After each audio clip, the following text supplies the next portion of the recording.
Hello everyone, എല്ലാവർക്കും pathways അക്കാദമിയുടെ daily news അനാലിസിലേക്ക് സ്വാഗതം.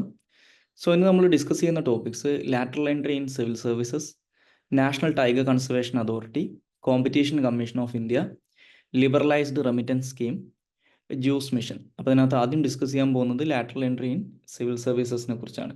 അപ്പോൾ അതിനകത്ത് ഈ lateral entry in civil service എന്ന് പറയുന്ന ടോപ്പിക് ഇപ്പോൾ നമ്മൾ ഡിസ്കസ് ചെയ്യാനുള്ള കാരണം, ഇപ്പോൾ ഇന്ത്യയിൽ ഈ സിവിൽ സർവീസസിനകത്ത് വരുന്ന ചില മിഡിൽ ആൻഡ് ഹൈ റാങ്കിങ് ഓഫീഷ്യൽസിന് വേണ്ടിയിട്ട് ഒരു ലാറ്ററൽ എൻട്രി റിക്രൂട്ട്മെൻറ്റിന് വേണ്ടിയിട്ടുള്ള അഡ്വർടൈസ്മെൻറ്റ് UPSC കുറച്ച് ദിവസങ്ങൾക്ക് മുമ്പ് പബ്ലിഷ് ചെയ്തിട്ടുണ്ടായിരുന്നു. പക്ഷേ ഇതിനകത്ത് റിസർവേഷൻ ഒന്നും ഇല്ല എന്നുള്ള കാരണം പറഞ്ഞുകൊണ്ട് ഒപ്പോസിഷൻ പാർട്ടീസിൻ്റെയും അതുപോലെ തന്നെ ഇപ്പോൾ റൂളിംഗ് കോയിലിഷൻ ആയിട്ടുള്ള NDAയുടെ തന്നെ ചില അലൈസിൻ്റെ ഒക്കെ ഭാഗത്തുനിന്ന് ഒപ്പോസിഷൻ വന്നതുകൊണ്ട് സെൻട്രൽ ഗവൺമെൻറ് ആ ഒരു അഡ്വർടൈസ്മെൻറ്റ് പിൻവലിക്കാൻ വേണ്ടി തീരുമാനിച്ചിട്ടുള്ളതായിട്ടുള്ളൊരു വാർത്ത ഇന്നത്തെ ഇന്ത്യൻ എക്സ്പ്രസിനെയും അതുപോലെ തന്നെ ഹിന്ദുവിലൊക്കെ നിങ്ങൾക്ക് കാണാൻ പറ്റും. അപ്പോൾ ആ ഒരു കോണ്ടെക്സ്റ്റിലാണ് അതിനെക്കുറിച്ച് ഡിസ്കസ് ചെയ്യുന്നത്. അപ്പോൾ ലാറ്ററൽ എൻട്രി എന്ന് പറഞ്ഞു കഴിഞ്ഞാൽ ബേസിക്കലി മനസ്സിലാക്കുക, നമ്മുടെ സിവിൽ സർവീസസിനകത്തുള്ള ഈ മിഡിൽ അല്ലെങ്കിൽ ഹൈ റാങ്കിങ് പോസ്റ്റുകളിലേക്ക് ഡയറക്റ്റായിട്ട് ആളുകളെ അപ്പോയിൻറ്റ് ചെയ്യുന്ന പ്രോസസ്സാണ് ലാറ്ററൽ എൻട്രി എന്ന് പറയുന്നത്. ഓക്കെ, അപ്പോൾ നോർമലി ഉള്ളതുപോലുള്ള ഒരു ലോവർ റാങ്കിലേക്ക് റിക്രൂട്ട് ചെയ്തിട്ട് പിന്നീട് അവിടുന്ന് പ്രൊമോട്ടഡ് ആയിട്ട് പോകുക എന്നുള്ളതിന് പകരം ഡയറക്ടറായിട്ട് ഈ ഒരു പൊസിഷനിലേക്ക്, ഒരു മിഡിൽ റാങ്കിലേക്ക് അല്ലെങ്കിൽ ഒരു ഹയർ റാങ്കിങ് പൊസിഷനിലേക്ക് ആൾക്കാരെ റിക്രൂട്ട് ചെയ്യുന്നതാണ് ഈ ലാറ്ററൽ എൻട്രി എന്ന് പറയുന്നത്. അപ്പോൾ ഈ ലാറ്ററൽ എൻട്രിയിലൂടെ ആൾക്കാരെ റിക്രൂട്ട് ചെയ്യുന്നതിൻ്റെ ഒരു പർപ്പസ് എന്ന് പറയുന്നത് കുറച്ചും കൂടി ഡൊമൈൻ സ്പെസിഫിക് ആയിട്ടുള്ള എക്സ്പേർട്ടൈസ് ഉള്ള ആളുകളെ ഈ ഗവേണൻസിൻ്റെ ഭാഗമായിട്ട് കൊണ്ടുവരിക എന്നുള്ളതാണ്. കുറച്ചും കൂടി സ്പെഷ്യലിസ്റ്റുകളായിട്ടുള്ള ആ ഒരു ഫീൽഡിനകത്ത് വർഷങ്ങളോളം എക്സ്പീരിയൻസ് ഉള്ള എക്സ്പേർട്ടൈസ് ഉള്ള ആൾക്കാരെ, ഡൊമൈൻ സ്പെസിഫിക് ആയിട്ടുള്ള എക്സ്പേർട്ടൈസ് ഉള്ള ആൾക്കാരെ ഈ ഗവേണൻസിനകത്തേക്ക് കൊണ്ടുവരിക. അതുവഴി കുറച്ചും കൂടി ഒരു ഫ്രഷ് പേഴ്സ്പെക്റ്റീവ് ഗവേണൻസിന് കൊടുക്കുക എന്നുള്ളതാണ് ഇതിൻ്റെ ഒരു ലക്ഷ്യമായിട്ട് പറയുന്നത്. അപ്പോൾ ഈ ലാറ്ററൽ എൻട്രി എന്ന് പറയുന്ന സംഗതി, ഈ ലാറ്ററൽ എൻട്രി എന്നുള്ള പേരിൽ ആക്ച്വലി നമ്മൾ ഈ അടുത്ത കാലത്താണ് സിവിൽ സർവീസസിനകത്ത് കാണാൻ തുടങ്ങിയതെങ്കിലും 1950കളിലും അല്ലെങ്കിൽ 1940കളുടെ അവസാനം തൊട്ട് തന്നെ ഇന്ത്യക്ക് സ്വാതന്ത്ര്യം കിട്ടിയിട്ടുള്ള ആദ്യത്തെ ഒരു പതിറ്റാണ്ടിനകത്ത് ഈ ലാറ്ററൽ എൻട്രി മറ്റൊരു പേരിൽ ഇന്ത്യയിൽ നിലവിലുണ്ടായിരുന്നു. അന്ന് അതിനെ വിളിച്ചുകൊണ്ടിരുന്നത് ഓപ്പൺ മാർക്കറ്റ് റിക്രൂട്ട്മെൻറ്റ് എന്നുള്ള പേരിലാണ്, നെഹ്റു ഗവൺമെൻറ്റിൻ്റെ സമയത്തൊക്കെ. അന്നും UPSC ആണ് ഈ പറയുന്ന റിക്രൂട്ട്മെൻറ്റുകൾ കണ്ടക്ട് ചെയ്തിട്ടുണ്ടായിരുന്നത്. പക്ഷേ അന്നൊരു എമർജൻസി റിക്രൂട്ട്മെൻറ്റ് ബോർഡ് എന്ന് പറയുന്നൊരു ബോർഡ് ഉണ്ടായിരുന്നു. ആ ബോർഡിൻ്റെ റെക്കമെൻഡേഷൻ അതിൻ്റെ അടിസ്ഥാനത്തിൽ ഇത്തരത്തിൽ ഹയർ റാങ്കിങ് ഓഫീഷ്യൽസിനെ ഡയറക്റ്റായിട്ട് കോൺട്രാക്ച്വൽ ബേസിൽ റിക്രൂട്ട് ചെയ്യുന്ന ഒരു പരിപാടി ഉണ്ടായിരുന്നു. പിന്നീട് അത് അവസാനിക്കുകയും ഈ ലാറ്ററൽ എൻട്രി പിന്നീട് വരാനുള്ള കാരണം എന്ന് പറയുന്നത് 2005 വന്നിട്ടുണ്ടായിരുന്ന സെക്കൻഡ് ARC കമ്മീഷനാണ് ഇത്തരത്തിലുള്ള ഡൊമൈൻ സ്പെസിഫിക് എക്സ്പേർട്ടൈസ് ഉള്ള ആളുകളെ ഗവേണൻസിൻ്റെ ഭാഗമായിട്ട് മാറ്റുന്നതിന് വേണ്ടിയിട്ട് ഈ ലാറ്ററൽ എൻട്രി റെക്കമെൻഡ് ചെയ്യുന്നത്. പിന്നീട് 2017 നീതി ആയോഗും സമാനമായിട്ടുള്ള റെക്കമെൻഡേഷൻ മേക്ക് ചെയ്യുന്നുണ്ട്. അപ്പോൾ അതിൻ്റെ അടിസ്ഥാനത്തിലാണ് ഇപ്പോൾ നമ്മൾ കാണുന്ന ഈ ലാറ്ററൽ എൻട്രി സിസ്റ്റം സിവിൽ സർവീസസിലേക്ക് ഇൻട്രൊഡ്യൂസ് ചെയ്യുന്നത്. പക്ഷേ ഇതൊരു ആദ്യമായിട്ട് ചെയ്യുന്നൊരു കാര്യമല്ല, നേരത്തെ തന്നെ ഇതിൻ്റെ മറ്റ് പല വേർഷൻസും ഉണ്ടായിരുന്നു എന്ന് മനസ്സിലാക്കുക. അപ്പോൾ ഇത്തരത്തിൽ ലാറ്ററൽ എൻട്രിയിലൂടെ അപ്പോയിൻറ്റ് ചെയ്യുന്ന അല്ലെങ്കിൽ റിക്രൂട്ട് ചെയ്യുന്ന ആളുകളെ നോർമൽ ആയിട്ടുള്ള സർവീസ് ടെന്യൂർ അവർക്ക് കിട്ടില്ല. പകരം ഇതൊരു കോൺട്രാക്ച്വൽ ബേസിസിലാണ് ഇവരുടെ അപ്പോയിൻമെൻറ്റ് നടത്തുന്നത്. അപ്പോൾ നോർമലി 3 വർഷത്തേക്കാണ് ഇവരെ റിക്രൂട്ട് ചെയ്യുന്നത്. അത് 5 വർഷം വരെ എക്സ്റ്റെൻഡ് ചെയ്യാൻ പറ്റും. അതായത് മാക്സിമം 5 വർഷമാണ് ഇവർക്ക് സർവീസിൽ ഇരിക്കാൻ പറ്റുക. ഇനി ഇത്തരത്തിൽ റിക്രൂട്ട് ചെയ്യുന്ന ആളുകൾ ആരൊക്കെയാണെന്ന് വെച്ച് കഴിഞ്ഞാൽ ചിലപ്പോൾ അത് പ്രൈവറ്റ് സെക്ടറിൽ നിന്നാവാം, അല്ലെങ്കിൽ സ്റ്റേറ്റ് ഗവൺമെൻറ്റിൽ ഓൾറെഡി വർക്ക് ചെയ്യുന്ന ആൾക്കാരാവാം, ഓട്ടോണമസ് ബോഡീസിനകത്ത് വർക്ക് ചെയ്യുന്നവരാവാം, അല്ലെങ്കിൽ പബ്ലിക് സർവീസ് അണ്ടർടേക്കിങ്ങിനകത്ത് അല്ലെങ്കിൽ പബ്ലിക് സെക്ടർ അണ്ടർടേക്കിങ്സിനകത്ത് വർക്ക് ചെയ്യുന്നവർക്കൊക്കെ ഈ ലാറ്ററൽ എൻട്രിയിലേക്ക് അപ്ലൈ ചെയ്യാൻ പറ്റും. അതിന് ചില എലിജിബിലിറ്റീസ് പറയും. ഈ ഡൊമൈൻ സ്പെസിഫിക് ആയിട്ടുള്ള കൃത്യമായിട്ടുള്ള ഇത്ര വർഷത്തെ എക്സ്പീരിയൻസ് വേണം, ഇന്ന രീതിയിലുള്ള ഈ സ്പെസിഫിക് ഡൊമൈനിലുള്ള എഡ്യൂക്കേഷണൽ ക്വാളിഫിക്കേഷൻ വേണം എന്നൊക്കെയുള്ള കൃത്യമായിട്ടുള്ള ക്വാളിഫിക്കേഷൻ പറഞ്ഞിട്ടുണ്ടാകും. അത് മീറ്റ് ചെയ്യുന്ന ഇത്തരത്തിലുള്ള സെക്ടേഴ്സിൽ വർക്ക് ചെയ്യുന്ന ആളുകൾക്ക്, അത്ര വർഷം എക്സ്പീരിയൻസ് ഉള്ള ആളുകൾക്ക് അപ്ലൈ ചെയ്യാൻ പറ്റും. ഇനി ഇതിൻ്റെ ഒരു പ്രശ്നം എന്ന് പറയുന്നത് ഈ ലാറ്ററൽ എൻട്രിക്കകത്ത് റിസർവേഷൻ ഇല്ല എന്നുള്ളതാണ്. കാരണം നമ്മുടെ ഇന്ത്യയിൽ ഇപ്പോൾ നടപ്പിലാക്കിക്കൊണ്ടിരിക്കുന്ന ഈ റിസർവേഷൻ സിസ്റ്റം അനുസരിച്ച് അതിനൊരു 13 പോയിന്റ് റോസ്റ്റർ എന്ന് പറയുന്നൊരു കൺസെപ്റ്റ് ഉണ്ട്. അതായത് ഇന്ത്യയിൽ ഈ റിസർവ്ഡ് കാറ്റഗറീസ് ആയിട്ടുള്ള scheduled caste, scheduled tribe, other backward classes, OBC, ഈ കാറ്റഗറിയിൽ പെടുന്ന ആളുകൾക്കൊക്കെ റിസർവേഷൻ ഇംപ്ലിമെൻറ്റ് ചെയ്യണമെങ്കിൽ മിനിമം 14 വേക്കൻസീസ് എങ്കിലും വേണം. അല്ലെങ്കിൽ കൃത്യമായിട്ട് പറഞ്ഞു കഴിഞ്ഞാൽ 13.33 വേക്കൻസീസ് വേണം. അതിനെ റൗണ്ട് അപ്പ് ചെയ്ത് 14 വേക്കൻസീസ് ആയിട്ട് പറയും. ഈ 14 വേക്കൻസീസ് എങ്കിലും മിനിമം ഉണ്ടെങ്കിൽ മാത്രമേ ഇവിടെ റിസർവേഷൻ സിസ്റ്റം നടപ്പിലാക്കാൻ പറ്റൂ. പക്ഷേ ഈ ലാറ്ററൽ എൻട്രിയുടെ കേസിൽ ഇതിൽ കൂടുതൽ 14 കൂടുതൽ വേക്കൻസീസ് വരാറുണ്ടെങ്കിലും ഇപ്പോൾ ഇപ്രാവശ്യത്തെ ഈ അഡ്വർടൈസ്മെന്റിനകത്ത് തന്നെ 40+ വേക്കൻസീസ് ഉണ്ട്, 40 കൂടുതൽ വേക്കൻസീസ് ഉണ്ടെങ്കിലും ഇതൊരു ഗ്രൂപ്പ് ഓഫ് വേക്കൻസി ആയിട്ടല്ല കണക്കാക്കുന്നത്. ഇതെല്ലാം തന്നെ സിംഗിൾ പോസ്റ്റുകളായിട്ടാണ് കണക്കാക്കുന്നത്. അപ്പോൾ ഓരോ പോസ്റ്റുകൾ ഇൻഡിവിജ്വൽ ആയിട്ടാണ് കണക്കാക്കുന്നത്. അപ്പോൾ അങ്ങനെയുള്ളതുകൊണ്ട് തന്നെ ഈ ഒരു 13 പോയിന്റ് റോസ്റ്റർ പോളിസിയുടെ ക്രൈറ്റീരിയ മീറ്റ് ചെയ്യാത്തത് കൊണ്ട് തന്നെ ഇതിനകത്ത് റിസർവേഷൻ നടപ്പിലാക്കാറില്ല. അപ്പോൾ അതുകൊണ്ടാണ് ഓപ്പോസിഷൻ പാർട്ടികളുടെ ഭാഗത്തുനിന്നും ചില NDA അലയൻസിന്റെ ഭാഗത്തു നിന്നൊക്കെ ഇതിനെതിരായിട്ട് ഇപ്പോൾ വലിയ രീതിയിലുള്ള എതിർപ്പ് വരാനുള്ള ഒരു കാരണമായിട്ട് പറയപ്പെടുന്നത്. ഇനി നമുക്ക് അടുത്തതായിട്ട് ഡിസ്കസ് ചെയ്യാനുള്ള ടോപ്പിക്ക് നാഷണൽ ടൈഗർ കൺസർവേഷൻ അതോറിറ്റിയെ കുറിച്ചാണ്. അപ്പോൾ ഈ നാഷണൽ ടൈഗർ കൺസർവേഷൻ അതോറിറ്റിയായിട്ട് ബന്ധപ്പെട്ട് ഇന്നത്തെ ഇന്ത്യൻ എക്സ്പ്രസിൻ്റെ പേജ് 7 ഒരു വാർത്തയുണ്ട്. ഈ മധ്യപ്രദേശിലുള്ള, നമ്മളതിന് മുമ്പ് ഡിസ്കസ് ചെയ്തിട്ടുണ്ടായിരുന്ന മധ്യപ്രദേശിലെ ഒരു ടൈഗർ റിസർവ് ഉണ്ട്. ആ ടൈഗർ റിസർവിനകത്തുള്ള ബന്ധവ്ഗർ എന്ന് പറയുന്ന ടൈഗർ റിസർവിനകത്തുള്ള ടൈഗർ ഡെത്തുമായിട്ട് ബന്ധപ്പെട്ട് ഒരു നാഷണൽ ടൈഗർ കൺസർവേഷൻ അതോറിറ്റി മധ്യപ്രദേശിലെ വൈൽഡ് ലൈഫ് ഡിപ്പാർട്ട്മെൻറ്റിൻ്റെ അടുത്ത് നിന്ന് വിശദീകരണം ചോദിച്ചതായിട്ടുള്ള ഒരു വാർത്തയാണ് ഇതിനകത്ത് പറയുന്നത്. അപ്പോൾ ആ ഒരു കോണ്ടെക്സ്റ്റിലാണ് ഇതിനെക്കുറിച്ച് ഡിസ്കസ് ചെയ്യുന്നത്. സോ ഈ നാഷണൽ ടൈഗർ കൺസർവേഷൻ അതോറിറ്റി എന്ന് പറയുന്നത് 1972 വൈൽഡ് ലൈഫ് പ്രൊട്ടക്ഷൻ ആക്ടിൻ്റെ അടിസ്ഥാനത്തിൽ 2006 ഈ ആക്ടിനെ അമെൻഡ് ചെയ്തിട്ടുണ്ട്. ഈ ആക്ടിൻ്റെ അടിസ്ഥാനത്തിൽ 2006 എസ്റ്റാബ്ലിഷ് ചെയ്യപ്പെട്ടിട്ടുള്ള ഒരു സ്റ്റാറ്റ്യൂട്ടറി ബോഡിയാണ്. ഇവർ union ministry of environment, forest and climate ചേഞ്ചിൻ്റെ കീഴിലാണ് പ്രവർത്തിക്കുന്നത്. അപ്പോൾ ഈ പേര് സൂചിപ്പിക്കുന്നത് പോലെ തന്നെ നാഷണൽ ടൈഗർ കൺസർവേഷൻ അതോറിറ്റിയുടെ പ്രൈമറി പർപ്പസ് എന്ന് പറയുന്നത് ടൈഗർ കൺസർവേഷൻ ആണെന്ന് മനസ്സിലാക്കുക. ഇനി ഇതിൻ്റെ ഒരു കോമ്പോസിഷനായിട്ട് പറയുന്നത് നാഷണൽ ടൈഗർ കൺസർവേഷൻ അതോറിറ്റിയുടെ ചെയർപേഴ്സൺ എന്ന് പറയുന്നത് ഈ പറയുന്ന ministry of environment, forest and climate ചേഞ്ചിൻ്റെ ചാർജുള്ള മിനിസ്റ്റർ ആയിരിക്കും. അതുകൂടാതെ ഈ സെയിം മിനിസ്ട്രിക്കകത്ത് മിനിസ്റ്റർ ഓഫ് സ്റ്റേറ്റ് ആയിട്ട് പ്രവർത്തിക്കുന്ന ആളായിരിക്കും ഇതിൻ്റെ വൈസ് ചെയർമാന്. ഇതുകൂടാതെ 3 പാർലമെൻറ്റ് അംഗങ്ങൾ ഉണ്ടാവും. അതുപോലെ തന്നെ ഈ ministry of environment, forest and climate ചേഞ്ചിൻ്റെ റെസ്പോൺസിബിൾ ആയിട്ടുള്ള മിനിസ്ട്രിയുടെ സെക്രട്ടറി ഇതിനകത്ത് മെമ്പർ ആയിരിക്കും. അതുകൂടാതെ അഡീഷണൽ മെമ്പേഴ്സും ഉണ്ടാവും. അപ്പോൾ ഇതാണ് ഇതിൻ്റെ കോമ്പോസിഷനായിട്ട് പറയുന്നത്. ഇനി ഇവരുടെ ഒബ്ജക്റ്റീവ് എന്ന് പറയുന്നത് ബേസിക്കലി ഞാൻ നേരത്തെ പറഞ്ഞ പോലെ ഇന്ത്യയിലെ ടൈഗർ കൺസർവേഷൻ എഫേർട്സിനെ സപ്പോർട്ട് ചെയ്യലാണ് ഇവരുടെ ജോലി. അപ്പോൾ അതിൻ്റെ ഭാഗമായിട്ട് ഇന്ത്യയിൽ ടൈഗർ കൺസർവേഷന് വേണ്ടിയിട്ട് നമ്മൾ സ്പെസിഫിക് ആയിട്ട് സ്റ്റാർട്ട് ചെയ്തിട്ടുള്ള ഒരു പ്രൊജക്റ്റാണ് പ്രൊജക്റ്റ് ടൈഗർ എന്ന് പറയുന്നത്. അപ്പോൾ ഈ പ്രൊജക്റ്റ് ടൈഗറിന് ഒരു സ്റ്റാറ്റ്യൂട്ടറി അതോറിറ്റി പ്രൊവൈഡ് ചെയ്യുക എന്നുള്ളതാണ് ഇവരുടെ ഒന്നാമത്തെ ലക്ഷ്യം. ഈ പ്രൊജക്റ്റ് ടൈഗർ ഇംപ്ലിമെൻറ്റ് ചെയ്യുന്നത് ഈ നാഷണൽ ടൈഗർ കൺസർവേഷൻ അതോറിറ്റി ആയിരിക്കും.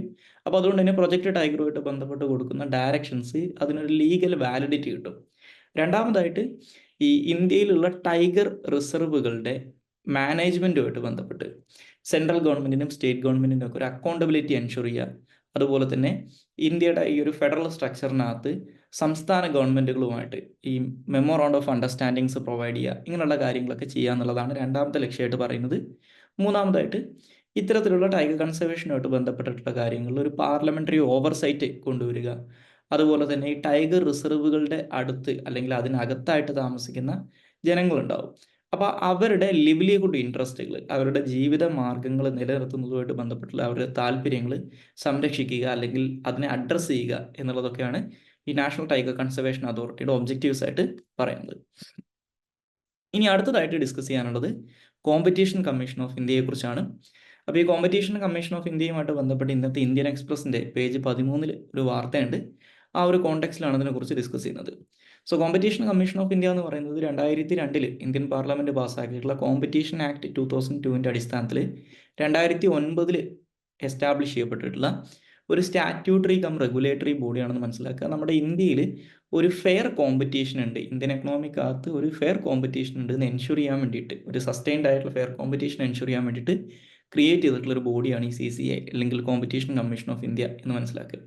അപ്പോൾ ഒരു ഫെയർ കോമ്പറ്റീഷൻ എൻഷുർ ചെയ്യുന്നതിന് വേണ്ടിയിട്ട് ഇന്ത്യയിലെ എല്ലാ മേഖലകളിലും ഈ പ്രൊഡ്യൂസേഴ്സിൻ്റെയും അതുപോലെ തന്നെ സർവീസ് പ്രൊവൈഡേഴ്സിൻ്റെ ഇടയിൽ ഒരു ലെവൽ പ്ലേയിങ് ഫീൽഡ് ക്രിയേറ്റ് ചെയ്യൽ ഇവരുടെ ലക്ഷ്യമാണ്. അതിലൂടെ അൾട്ടിമേറ്റ് ഒബ്ജക്റ്റീവ് എന്ന് പറയുന്നത് ഒരു ഫെയർ കോമ്പറ്റീഷൻ ഇല്ലാതായി ഒരു മൊണോപ്പൊളിസ്റ്റിക് സിസ്റ്റത്തിലേക്ക് മാറിക്കഴിഞ്ഞാൽ അത് അൾട്ടിമേറ്റ്ലി കൺസ്യൂമേഴ്സിൻ്റെ അല്ലെങ്കിൽ ഉപഭോക്താക്കളുടെ താല്പര്യങ്ങൾക്കെതിരായിട്ട് മാറും.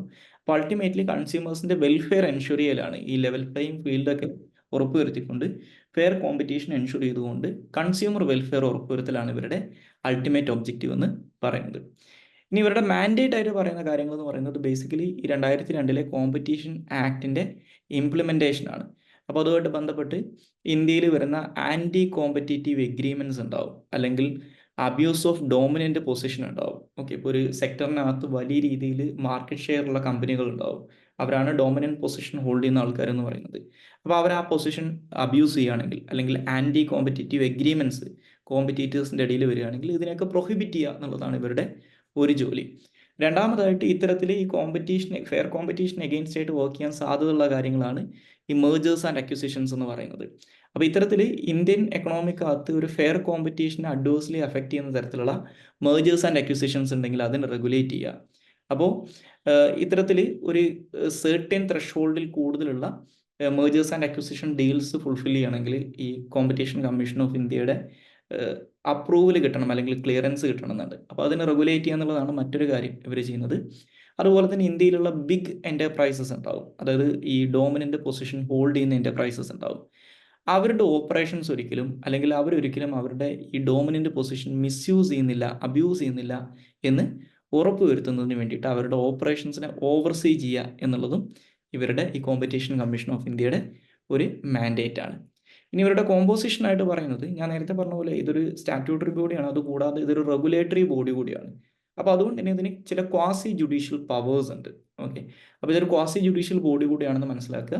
അപ്പോൾ ഇവരുടെ കോമ്പോസിഷനായിട്ട് പറയുന്നത് ഒരു ചെയർപേഴ്സണും അതുപോലെ തന്നെ 6 അഡീഷണൽ മെമ്പേഴ്സുമാണ്. ഇനി ഇവരെല്ലാവരെയും അപ്പോയിൻറ്റ് ചെയ്യുന്നത് സെൻട്രൽ ഗവൺമെൻറ് ആണ്. ഇവരുടെ ഹെഡ് ക്വാർട്ടേഴ്സ് ലൊക്കേറ്റ് ചെയ്തിട്ടുള്ളത് ന്യൂഡൽഹിയിലാണ്. ഇനി നമുക്ക് അടുത്തതായിട്ട് ഡിസ്കസ് ചെയ്യാനുള്ള ടോപ്പിക്ക് ലിബറലൈസ്ഡ് റെമിറ്റൻസ് സ്കീം അല്ലെങ്കിൽ LRSനെ കുറിച്ചാണ്. അപ്പോൾ ഇന്ത്യയിൽ നിന്ന് പുറത്തേക്ക് പോകുന്ന റെമിറ്റൻസിനെ, ഇന്ത്യയിൽ നിന്ന് നമ്മൾ പുറത്തേക്ക് പണം അയക്കുന്നതിനെ റെഗുലേറ്റ് ചെയ്യുന്ന ഒരു സ്കീമാണ് ഈ ലിബറലൈസ്ഡ് റെമിറ്റൻസ് സ്കീം എന്ന് പറയുന്നത്. അപ്പോൾ അതിലൂടെ ഇന്ത്യയിൽ നിന്നുള്ള ഔട്ട്വേർഡ് റെമിറ്റൻസ് ഈ കഴിഞ്ഞ ജൂൺ മാസത്തിൽ, അതിന് മുമ്പത്തെ തൊട്ട് മുമ്പത്തെ വർഷത്തെ ജൂൺ മാസമായിട്ട് കമ്പയർ ചെയ്യുന്ന സമയത്ത് കുറഞ്ഞതായിട്ടുള്ളൊരു വാർത്ത ഇന്നത്തെ ഇന്ത്യൻ എക്സ്പ്രസിൻ്റെ പേജ് 13 വന്നിട്ടുണ്ട്. ആ ഒരു കോണ്ടെക്സ്റ്റിലാണ് ഇതിനെക്കുറിച്ച് ഡിസ്കസ് ചെയ്യുന്നത്. സോ ഇപ്പോൾ ഈ ലിബറലൈസ്ഡ് റെമിറ്റൻസ് സ്കീം എന്ന് പറയുന്നത് 1999 വന്നിട്ടുള്ള ഫോറിൻ എക്സ്ചേഞ്ച് മാനേജ്മെൻറ്റ് ആക്ടിൻ്റെ കീഴിൽ വരുന്ന ഒരു കാര്യമാണെന്ന് മനസ്സിലാക്കുക. അതായത് ഇന്ത്യയിൽ നിന്നുള്ള ഔട്ട്വേർഡ് റെമിറ്റൻസുമായിട്ട് ബന്ധപ്പെട്ട് RBI 2004 ഇൻട്രൊഡ്യൂസ് ചെയ്തിട്ടുള്ളൊരു സ്കീമാണ് ഈ ലിബറലൈസ്ഡ് റെമിറ്റൻസ് സ്കീം. ഇത് ബേസിക്കലി ഈ ഫെമയുമായിട്ട് ബന്ധപ്പെട്ട് വരുന്നതാണെന്ന് മനസ്സിലാക്കുക, അല്ലെങ്കിൽ ഫെമയുടെ ആംബിറ്റിനകത്താണ് ഇത് വരുന്നതെന്ന് മനസ്സിലാക്കുക. പക്ഷേ റിസർവ് ബാങ്ക് ഓഫ് ഇന്ത്യയാണ് ഈ സ്കീം അനൗൺസ് ചെയ്തിട്ടുള്ളത്. അത് 2004 വരുന്നത്. അപ്പോൾ ഇന്ത്യയിൽ നിന്നുള്ള ഔട്ട്വേർഡ് റെമിറ്റൻസുമായിട്ട് ബന്ധപ്പെട്ടിട്ടാണ് ഈ ലിബറലൈസ്ഡ് റെമിറ്റൻസ് സ്കീം വരുന്നത്. ഇന്ത്യയിൽ നിന്ന് പുറത്തേക്ക് പണം അയക്കുന്നതുമായിട്ട് ബന്ധപ്പെട്ടിട്ടാണ് ഈ സ്കീം വരുന്നത്.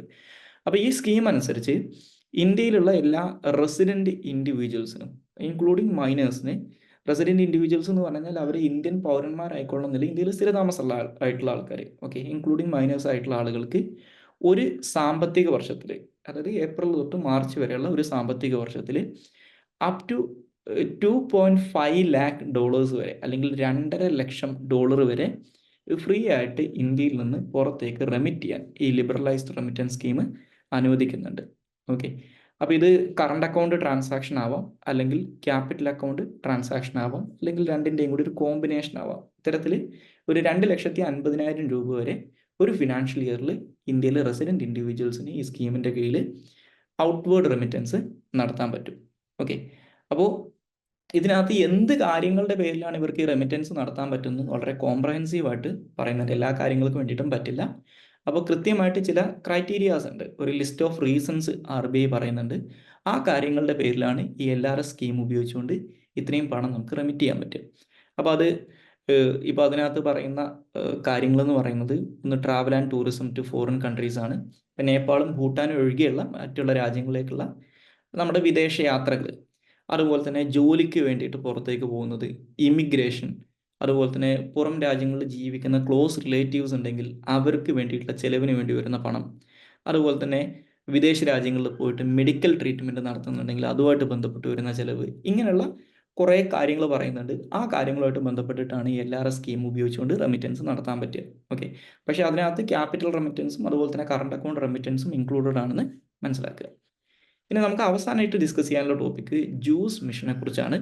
സോ ഈ ജൂസ് മിഷൻ എന്ന് പറയുന്നത്, ഇതിൻ്റെ ഫുൾ ഫോം എന്ന് പറയുന്നത് basically Jupiter IC moon explorer എന്നാണ്. അപ്പോൾ ഇതിനെക്കുറിച്ച് ഇന്നത്തെ ഹിന്ദുവിൻ്റെ സയൻസ് പേജിനകത്ത് ഒരു വാർത്ത ഉണ്ട്. ഈ പറയുന്ന ജൂസ് മിഷന് അതിൻ്റെ first lunar Earth double fly by manoeuvre conduct ചെയ്യാൻ പോകുന്നതായിട്ടുള്ള ഒരു വാർത്തയുണ്ട്. ആ ഒരു കോണ്ടെക്സ്റ്റിലാണ് ഇതിനെക്കുറിച്ച് ഡിസ്കസ് ചെയ്യുന്നത്. സോ ഈ ജൂസ് മിഷൻ അല്ലെങ്കിൽ ജൂപ്പിറ്റർ IC മൂൺസ് എക്സ്പ്ലോറർ എന്ന് പറയുന്നത് യൂറോപ്യൻ സ്പേസ് ഏജൻസി ഈ കഴിഞ്ഞ 2023 ഏപ്രിൽ 14 ലോഞ്ച് ചെയ്തിട്ടുള്ള ഒരു മിഷനാണെന്ന് മനസ്സിലാക്കി. ഈ പേര് സൂചിപ്പിക്കുന്നത് പോലെ തന്നെ ജൂപ്പിറ്ററിനെ കുറിച്ചും ജൂപ്പിറ്ററിൻ്റെ 3 വലിയ മൂണുകളുണ്ട്. ഓക്കെ, അതായത് ഐസ് കവേർഡ് ആയിട്ടുള്ള 3 മൂണുകളുണ്ട്. ആ മൂണുകളെക്കുറിച്ചും അല്ലെങ്കിൽ അവരുടെ ഈ സാറ്റലൈറ്റുകളെ കുറിച്ചും പഠിക്കാൻ വേണ്ടിയിട്ടുള്ളതാണ് ഈ മിഷൻ. അപ്പോൾ ഇത് ഈ യൂറോപ്യൻ സ്പേസ് ഏജൻസിയുടെ പ്രധാനപ്പെട്ട സ്പേസ് പോർട്ടായിട്ടുള്ള ഫ്രഞ്ച് ഗയാനയിൽ വെച്ചിട്ടാണ്, ഫ്രഞ്ച് ഗയാനയിൽ നിന്നാണ് ഇത് ലോഞ്ച് ചെയ്തിട്ടുള്ളത്. അപ്പോൾ ഏകദേശം 8 വർഷം സമയം എടുത്തിട്ടാണ് ഇത് ജൂപ്പിറ്ററിലേക്ക് അല്ലെങ്കിൽ അവരുടെ ലക്ഷ്യസ്ഥാനത്ത് എത്തുക എന്നാണ് പറയുന്നത്. അപ്പോൾ 2031 ജൂലൈയിലൊക്കെയാണ് ഇത് അവരുടെ ലക്ഷ്യത്തിലെത്തുക എന്നാണ് ഇപ്പോൾ അസ്യൂം ചെയ്യുന്നത്.